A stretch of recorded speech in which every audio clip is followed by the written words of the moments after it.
Dear students, I am Nesh Kumar Singh. Welcome to my channel Grammar Point. We are going to discuss about complex sentence in this lecture.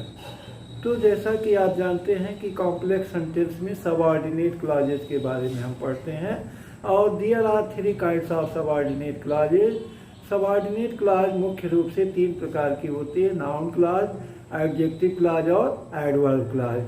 तो इस lecture में actually हम लोग noun clause के बारे में discuss करेंगे और नाउन क्लॉज की सहायता से दो सिंपल सेंटेंसेस को कॉम्प्लेक्स सेंटेंस में किस तरह से बदला जाता है इसके बारे में हम चर्चा करेंगे.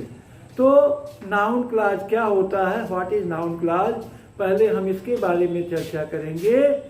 ये sentence that has subject and predicate of its own. ये sentence that has subject and predicate of its own and does the work of noun in a sentence is called noun clause. A group of words that has subject and predicate of its own and does the work of noun in a sentence is called noun clause. इसकी detail video हमने बना रखी है. Noun clause में detail आपको बताया गया है और यही हम जान लेते हैं कि नाउन क्लॉज मुख्य रूप से 5 रूपों में काम करती है: subject to a verb, object to a verb, object to a preposition, complement to a verb और केस इन अपोजिशन. इन 5 रूपों में ये काम करती है. और नाउन क्लॉज में जो मुख्य कंजंक्शन होते हैं वो होते हैं दैट मीन्स की, और दैट के अलावा व्हाट का मतलब कि क्या या जो कुछ, ये भी कंजंक्शन होता है. फिर हु माने जो, जिसे, जिसने, जो, जिसे, जिसने. उसके बाद हुज, जिसको, जिसने, ये सब हुज में आते हैं. व्हिच भी कंजंक्शन आता है, दैट आता है.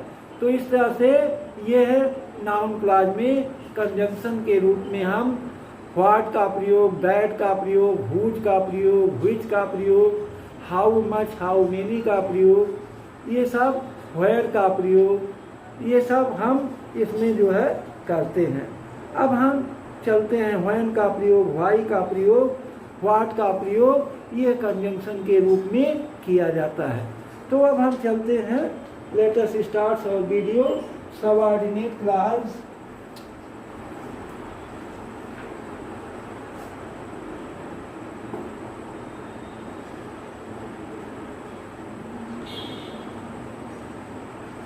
क्लॉज, इसमें हम पढ़ेंगे नाउन क्लॉज के बारे में.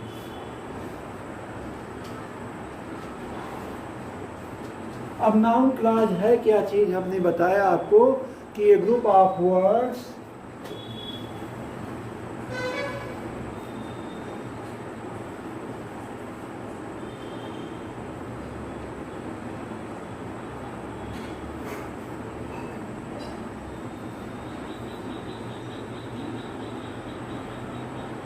a group of words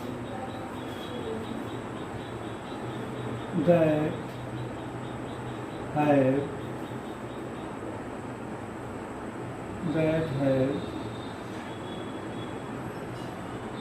subject and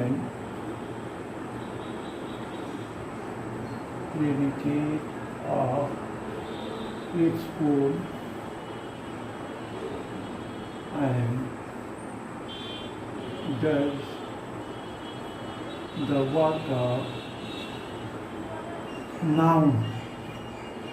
the work of noun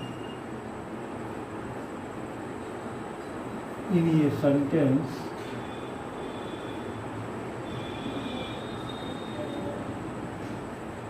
is called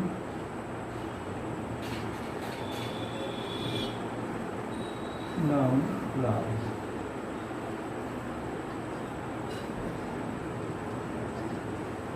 A group of words that has subject and predicate of its own and does the work of noun in a sentence is called noun clause. उसे हम क्या कहते हैं, noun clause कहते हैं. जैसे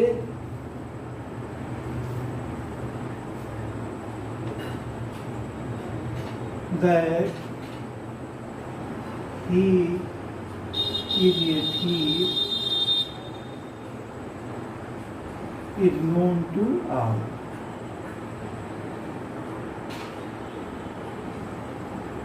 ये आपका नाउन क्लॉज है। That he is a thief, ये आपका नाउन क्लॉज है, और it is known to all, ये क्या है? प्रिंसिपल क्लॉज है। इसको मैंने बताया था।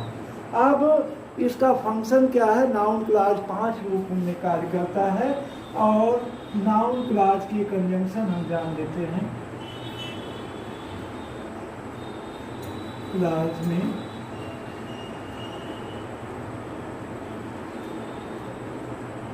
कंजंक्शंस हैं आपके, दैट है, व्हाट है,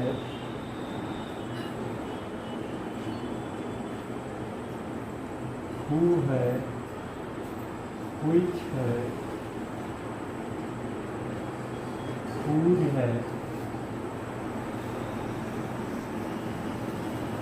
हाउ मच, अनकाउंटेबल।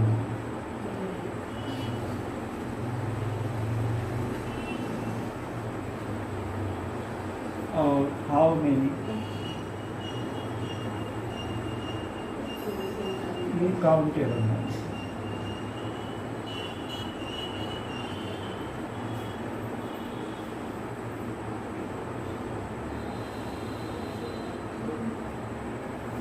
उसके बाद आपका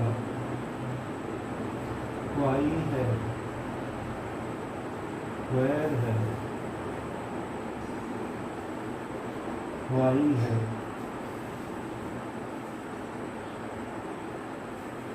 if or whether, if or whether it is, ये सब कंजंक्शन आपके जो है पाए जाते हैं। और इसमें कि, क्या, कि, कहाँ, कि, कैसे, कि, क्यों, इस तरह के मतलब इस तरह का अर्थ इसमें मिलता है। तो फर्स्ट ऑफ ऑल हम चलते हैं, there are 5 uses of noun clause. There are 5 uses of noun clause. Noun clause के 5 यूजेज हैं। कितने यूजेज हैं? 5। पहला, subject verb,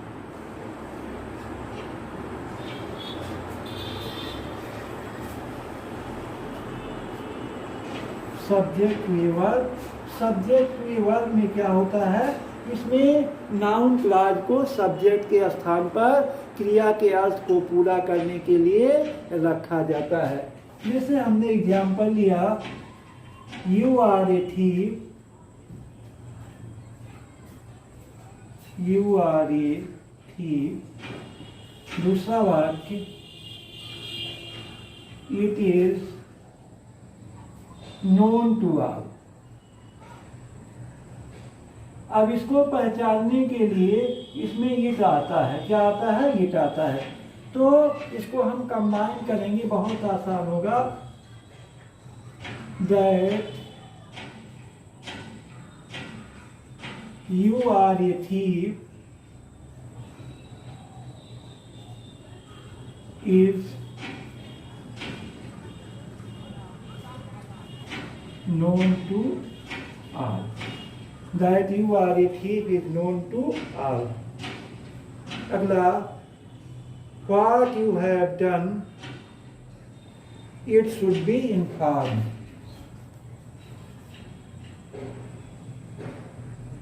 What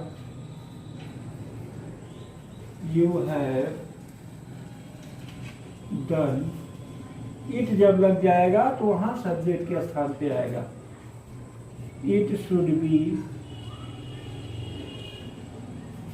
inform,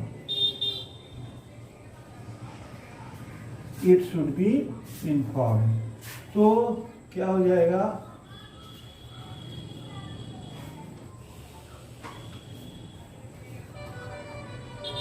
What have you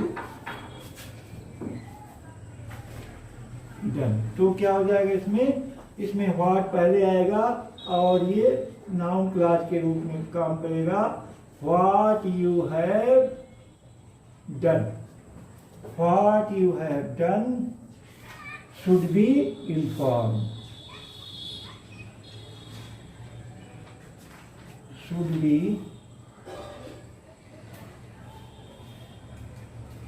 informed.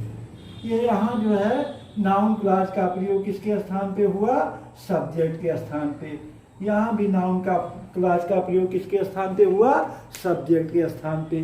दूसरा हम चलते हैं ऑब्जेक्ट टू ए वर्ब.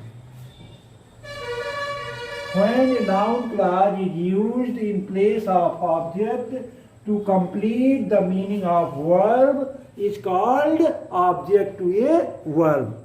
जब नाउन क्लॉज का प्रयोग क्रिया के अर्थ को पूरा करने के लिए ऑब्जेक्ट के स्थान पर किया जाता है तो उसे क्या कहते हैं? ऑब्जेक्ट टू ए वर्ब कहते हैं.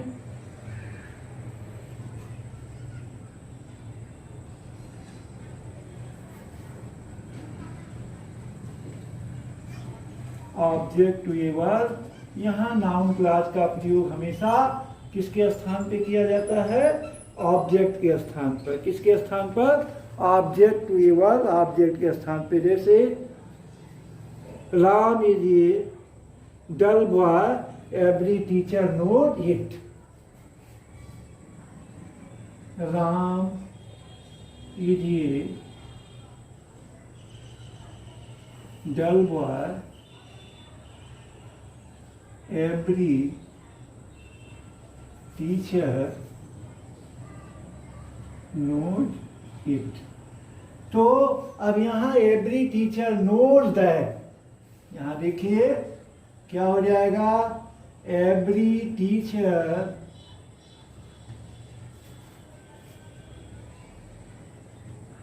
knows that Ram is a dull boy.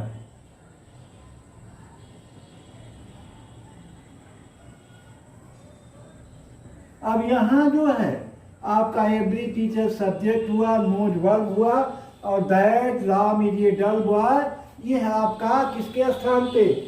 Object के स्थान पे प्रयोग किया गया. किसके अर्थ को पूरा करने के लिए? क्रिया के अर्थ को पूरा करने के लिए. इस नाते इसको क्या कहा गया? Object to a verb.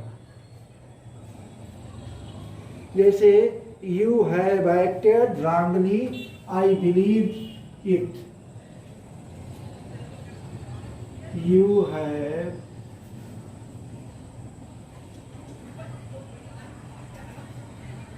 acted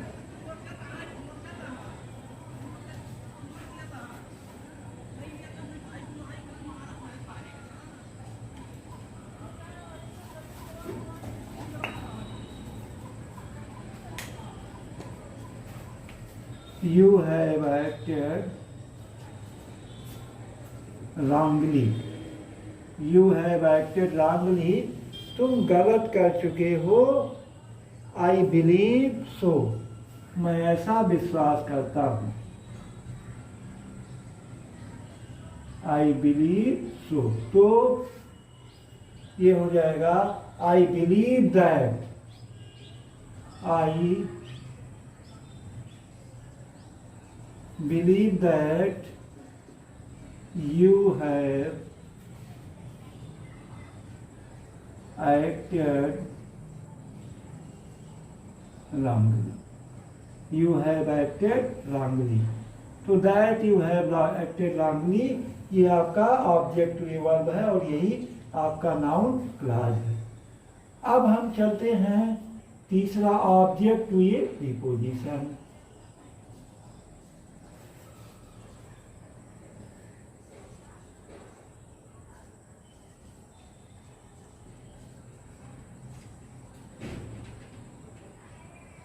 Object to a preposition. तो when noun clause is used in place of object to complete the meaning of preposition.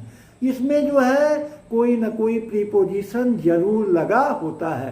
तो when a noun clause is used in place of object to complete the meaning of preposition is called object to a preposition. इसे हम क्या कहते हैं?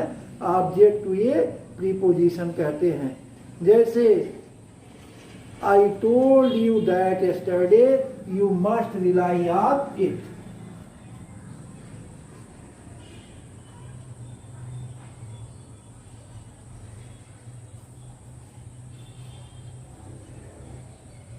I told you that yesterday. I told you that yesterday you must rely on it. You must rely on it. तो अब इसमें rely के साथ ऑन का प्रयोग होता है, तो क्या हो जाएगा? You must rely on what I told you yesterday. You must rely on what I told you yesterday.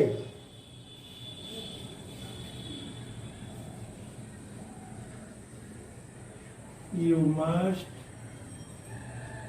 Rely on, यहाँ देखिए ऑन है, ऑब्जेक्ट के स्थान पे रिलाई ऑन वाट, ये वाट जो है लगा किसका? प्रीपोजिशन का पूरा करने के लिए प्रीपोजिशन के साथ लगा हुआ है। What I told you yesterday, told you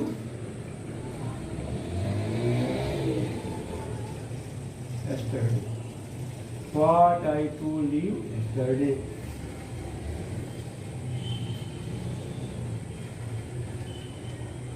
अब जाए अगला एग्जाम्पल है, आई say something pay attention to it. I say something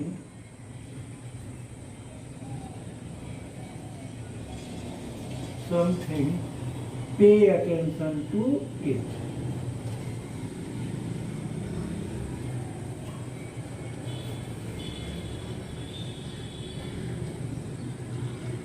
इसमें भी बहुत आसान है। Pay attention to what I से, बहुत आसान है। Pay attention to, pay attention to, pay attention to what I से।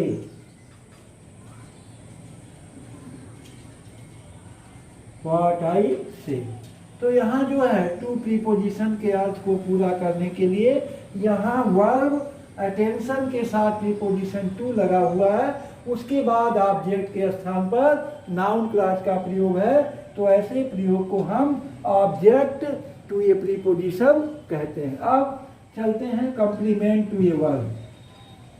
चौथा आपका है complement to a verb.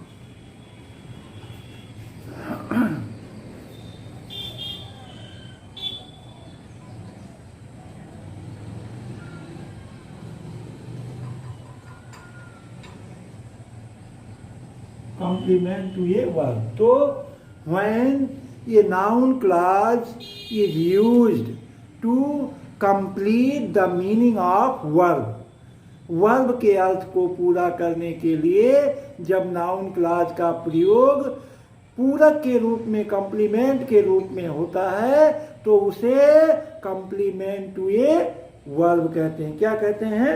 Complement to a verb. जैसे Ram has failed in the examination.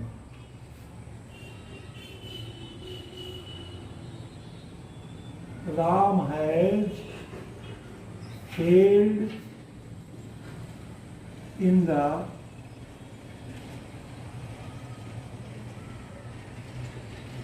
Examination. Ram has failed in the examination. Ram परीक्षा में क्या हो चुका है? फेल हो चुका है। The reason is his carelessness. The reason is his carelessness. Ram has failed in the examination, Ram परीक्षा में क्या हो चुका है, असफल हो चुका है। The reason is his carelessness, और उसका कारण क्या है, उसका केयरलेसनेस है। तो the reason of Ram's failure in the examination is that the reason of Ram's failure in the examination is, अब यहाँ ईद के अर्थ को पूरा करने के लिए इसका प्रयोग किया गया। Examination is that he is careless, that he is, क्या है वो, केयरलेस, ही इज केयरलेस। अब यहाँ जो है इज का अर्थ पूरा करने के लिए इज क्या है यहाँ कॉम्प्लीमेंट के रूप में है। तो यहाँ दैट का प्रयोग इसके इज के अर्थ को पूरा करने के लिए किया गया, इस नाते इसको कॉम्प्लीमेंट टू ए वर्ब कहा गया। क्या कहा गया, complement to a verb.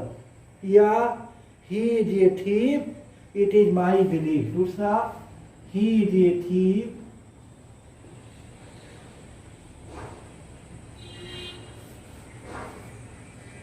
it is my belief। तो my belief is that he is a thief, क्या हो जाएगा, my belief is that he is a thief, he is a thief, my belief is that he is a thief। यहाँ भी के अर्थ को पूरा करने के लिए किया गया। अब हम पांचवा ही चलते हैं। पांचवा आपका है case in opposition to a noun।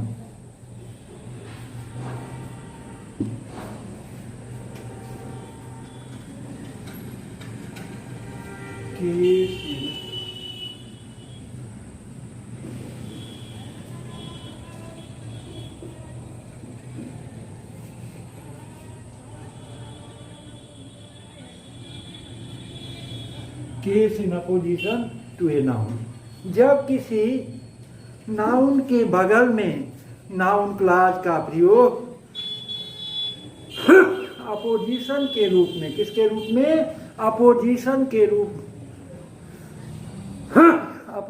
के रूप में किया जाता है, तो उसे case in opposition to a noun कहते हैं। जैसे Gandhi ji was shot dead,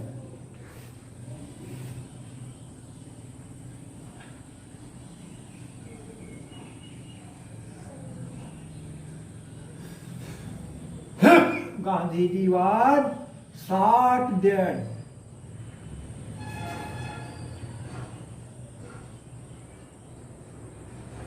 The news of the news is spread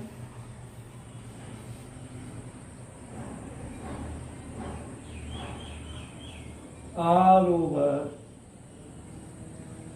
India like a wildfire।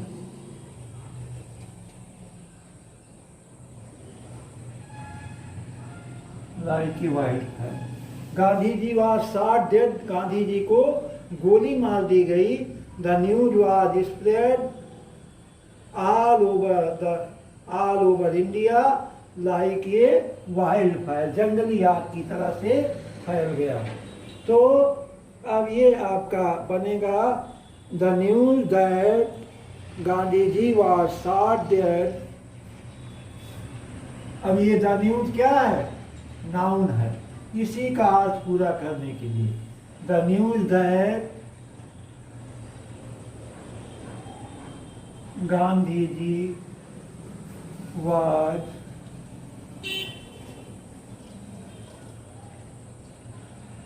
shot dead.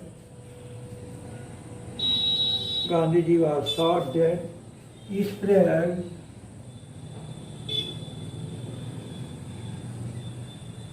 all over India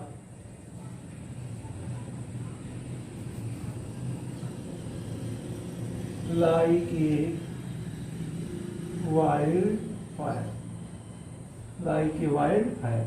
अब यहाँ जो है इस न्यूज को इसी नाते इसको केस इन अपोजिशन कहा गया है, क्योंकि ये न्यूज के अर्थ को पूरा करने के लिए इसके बिल्कुल बगल में नाउन क्लॉज का प्रयोग किया गया है, दैट का प्रयोग किया गया है। दूसरा एग्जाम्पल हम देते हैं।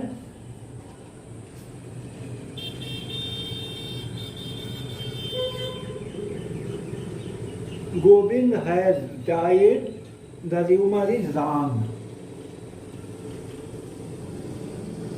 Govind has died, the rumour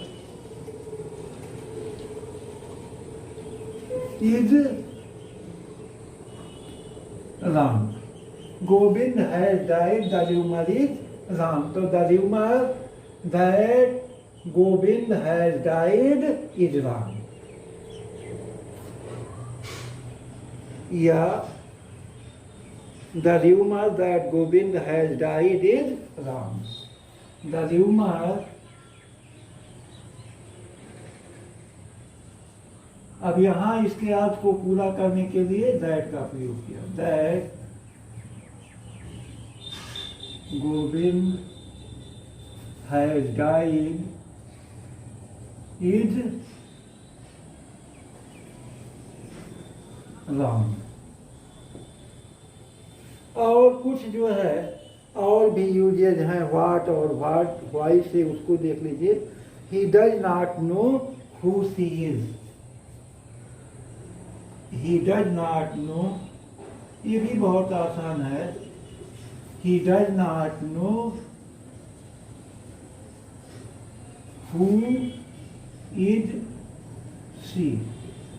तो क्या हो जाएगा, यही ये कंजंक्शन के रूप में काम करेगा और ये हो जाएगा तुरंत सब्जेक्ट आ जाएगा। He does not know who she is, who she is. इसके तुरंत बाद सब्जेक्ट आएगा क्योंकि ये कंजंक्शन का काम कर रहा है। Who she is. और एग्जाम्पल लेते हैं अगला।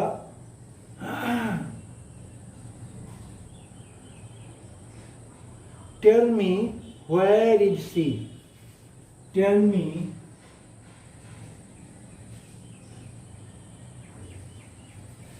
Where is she. ये भी बहुत आसान है। Tell me where she is. Tell me where she is। अब इफ या वेदर का प्रयोग ले लेते हैं।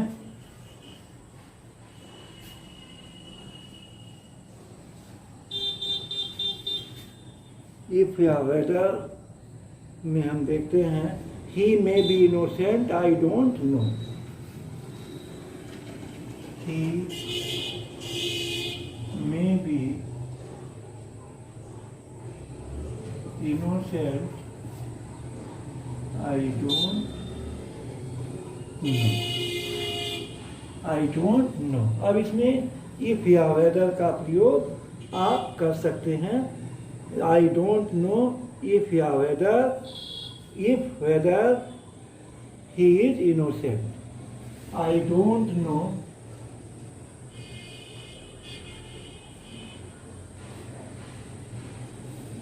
if whether he may be innocent।